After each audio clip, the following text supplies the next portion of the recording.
Hello everyone and welcome to another Path of Exile video. In this video I will go over my league start preparations for the upcoming Settlers of Kalguur League. What I usually do is I design an atlas tree that helps me get through the atlas quickly while also giving me some extra crafting options. First, let's take a look at my atlas tree. You can find the link to my tree in the description box below if you want to copy it. So let's break down the key nodes that I've chosen. First, let's go over the map nodes. These nodes increase map drop rates and improve map quality, helping us progress through the atlas faster, and that is definitely what we want to do. So I take shaping the skies, shaping the mountains, and shaping the world. This increases the chance to get higher tier maps significantly. As you can see here, tier 1 to 15 maps found have a 70% chance to become one tier higher. This is the minimum that I want to go for. If you don't want to travel up here, you can also remove these nodes, but I like to have some ancient map drop chance nodes as well. 2% chance for one monster in each of your maps drop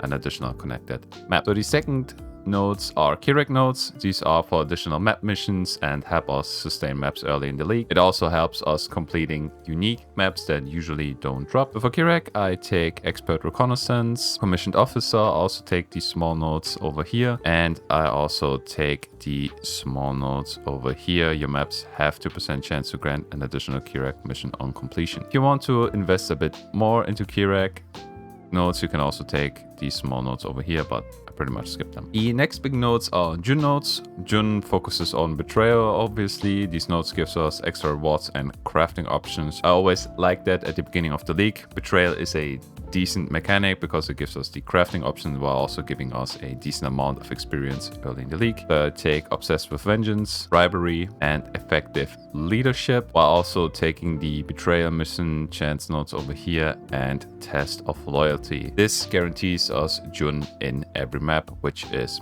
pretty cool. The next nodes that I decided to invest some points into are Harbinger nodes. Harbingers are a great source of currency and crafting materials. Ominous Arrival guarantees us a Harbinger, Unspeakable Offensive, and First Wave. This is pretty straightforward, nothing special to it. And the last nodes that I decided to invest into are Scarab nodes. Scarabs add extra content and rewards to maps, making them more rewarding. I decided to invest into them because I think it is pretty good to accumulate some scarabs, and maybe there are some valuable scarabs that I can sell. So I take Skittering Swarms, Chittering Champion, and Remarkable Relics. So this is pretty much the Atlas tree. This is not final, obviously. This will not be a mid or end game Atlas tree. It's just for the beginning. You don't have to invest any currency to get through the Atlas. You get a decent amount of XP from Jun. You get some currency from the Harbingers, which are guaranteed, and you will get a great amount of maps from Kirek and the map nodes. So overall, this is fairly balanced, nothing special. And after a couple days of playing, I will change this Atlas tree to a different one. After creating a starter Atlas tree that fits my needs, I looked for a cool league starter build that I haven't played before and is a bit more map clearing oriented. I feel like this league is definitely favoring clearing maps over killing bosses, and I also played a boss killer build last league, so I wanted to play something that is more geared towards map clearing. Luckily for me, Zizaran released a build video for a Lacerate Gladiator, and after watching it, I decided that this is going to be my league starter. I will link the video to the build in the description box below. Okay.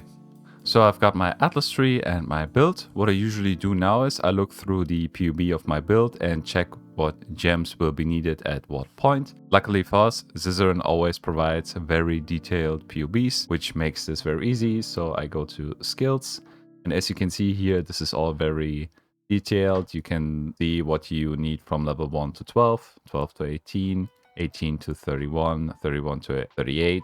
And 38 to maps and awaken gems. You can also go to the tree as well and do the same thing here, which makes leveling very, very easy. You can just follow these steps one by one, which always helps me at the beginning of the league. So after figuring out what I need during the campaign, I usually do some unrust runs. This always depends on how much time you have and how often you have to swap your games during the campaign. Of course, It is totally fine if you just run Act 1 if you do not have much time on your hands, just to get back into the groove. Another way to improve your time would be to watch some speedrunners, ideally playing the skill that you use during the campaign, and see what they do. In our case, if you are following the build that I'm playing as well, we will level with Thunder, and there are a couple of speedruns up on YouTube from good players. As you can see here, Kaiser did a speedrun 3 hours and 35 minutes. That is definitely a time that would be great if you have that on League Start. While you will most likely not be able to copy 100% of what they are doing, you will always find something that will improve your completion time of the campaign,